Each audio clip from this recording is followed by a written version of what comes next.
Kepada yang terhormat Bapak Presiden Republik Indonesia, Pak Jokowi.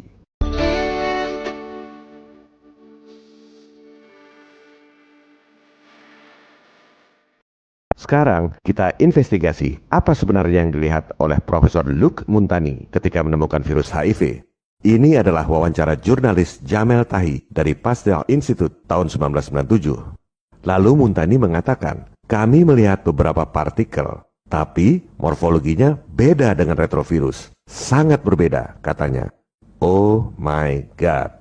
Jadi sebenarnya HIV ini virus atau bukan? Ini wawancara tahun 97, 14 tahun setelah ia menemukan HIV. Masih nggak jelas juga itu virus atau bukan. Beda sekali dengan berita-berita di media Nekolim. Seolah-olah saintis sudah tahu segalanya. Ini yang nemunya aja masih nggak tahu itu virus atau bukan. Dia bilang, yang tidak kita miliki dan selalu saya akui, apakah HIV itu benar-benar penyebab AIDS? Wow, skakmat Pak.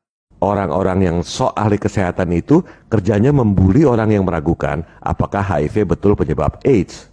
Dibilang denial, dibilang teori konspirasi.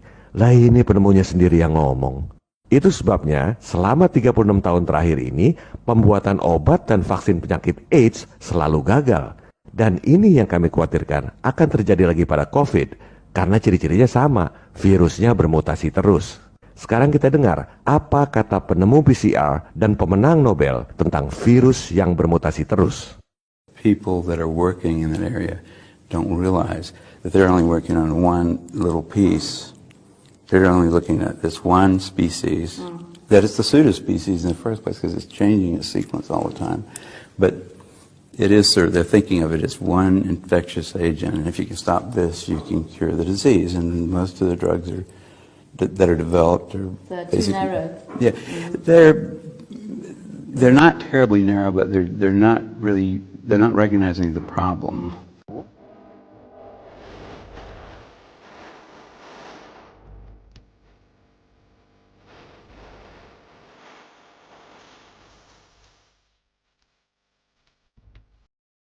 Kembali pada statement kami di awal, bahwa narasumber utama kita adalah 3 orang penemu dan pemenang Nobel ini.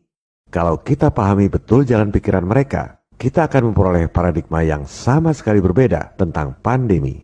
Para pemenang Nobel ini bukan cuma cerita masalah, tapi kasih solusi yang konkret. Dan solusi yang mereka sampaikan itu sangat mudah.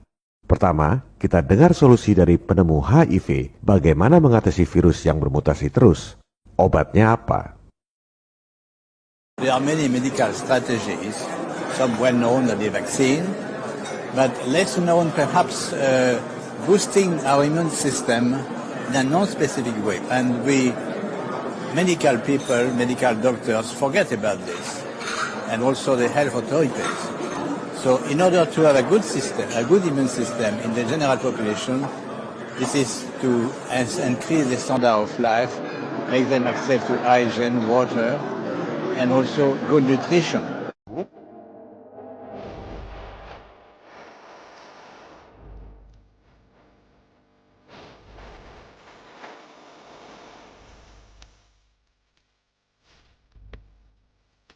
Mungkin sebagian pemirsa dan sebagian dokter masih nggak percaya karena sama sekali berbeda dengan yang diajarkan di sekolah.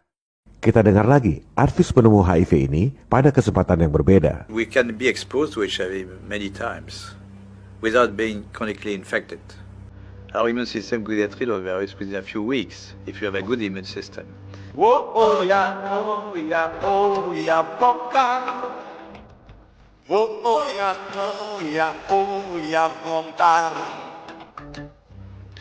So there are many ways which are not the vaccine, the magic name, the vaccine.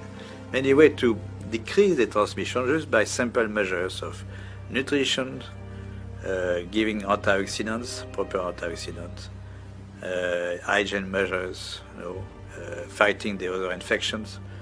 So they are not spectacular, but they could, decrease very well the epidemic. If you have a good immune system, then your body can naturally get rid of HIV. Yes. Luar biasa. Dia bilang vaksin itu seolah-olah the magic name. Padahal sebenarnya ada cara lain yang tidak spektakuler. Cukup tingkatkan imunitas, virus yang bermutasi terus itu hilang sendiri. Ini adalah mimpi buruk buat para pedagang oportunis yang sudah ngarep ngeruk untung dari vaksin. Itu diungkapkan dengan kata tidak spektakuler. Orang Prancis ini kalau ngomong memang sangat halus dan sopan. Bahkan memaki-maki orang pun kalau dalam bahasa Prancis kedengarannya masih enak di telinga. French is my favorite, fantastic language. Especially to curse with. Nom de Dieu, de putain, de bordel, de merde, de saloperie, de connard, d'enculé de ta mère. It's like wiping your ass with silk. I love it. Nah, kalau penemu PCR ini orang Amerika. Ngomongnya ceplas-ceplos. Dia dijuluki The Intolerable Genius. Mari kita dengar apa solusi bebas dari epidemi virus yang bermutasi terus. Robohkan setan yang berdiri mengangkang.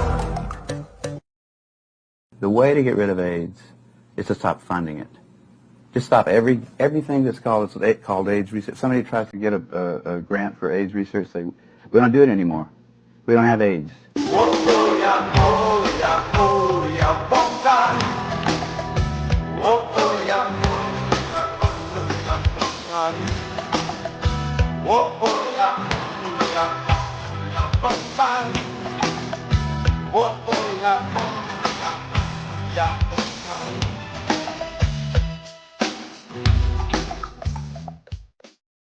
Surat cinta ketiga ini belum selesai, Pak. Baru bahas 3 dari 4 temuan penting di tahun 83.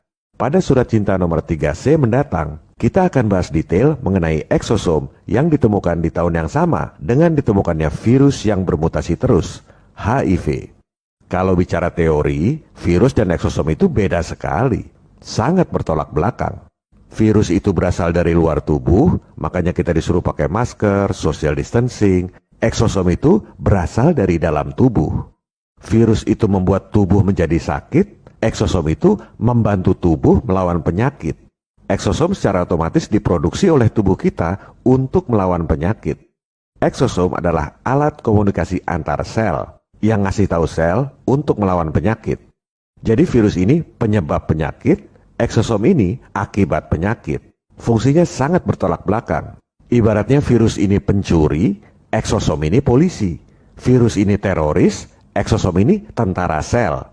Ini sudah pasti beda. Nggak mungkin makhluknya sama kalau bicara teori. Tapi prakteknya, para saintis masih sulit membedakan mana makhluk virus dan mana makhluk eksosom. Ciri-cirinya sangat mirip, susah dibedakan. Yang paling aneh kalau dimurnikan. Banyak orang memurnikan virus. Viral density can range from 1.14 to 1.24 grams per milliliter, which is denser than both empty particles and cellular protein. Virus itu berada pada density 1,14 sampai 1,24 gram per mililiter.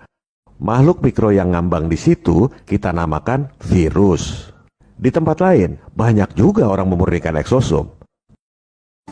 Exosome sediment in the range of 1.13 to 1.19 grams per milliliter. Eksosom ada pada density 1,13 sampai 1,19 gram per mililiter. Makhluk mikro yang ngambang di situ kita sebut eksosom. Loh, kok sama persis? Ini harus dipisahkan secara jelas dari sampel pasien karena fungsinya beda sekali. Dipisahkan itu di lab, bukan di komen medsos. Nanti ada 270 juta opini yang berbeda. Para pemirsa jangan buang energi. Yang dibutuhkan rakyat adalah pembuktian di lab, bukan opini Nicolim berkedok kesehatan. Banyak dokter pahlawan kemanusiaan yang kerja di puskesmas di desa-desa, penghasilannya kecil tapi menolong rakyat. Itulah dokter kemanusiaan. Bukan dokter yang ngaji mumpung, pengen jadi kaya dan terkenal akibat pandemi. Ini ada jurnal ilmiah tahun 2019 lalu. Saintis masih sulit membedakan antara virus HIV dengan eksosom.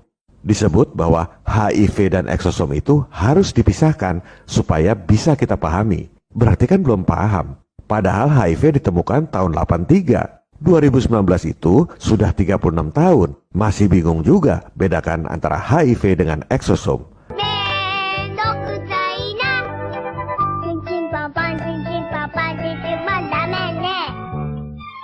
Apalagi COVID, Pak, yang baru ditemukan kemarin.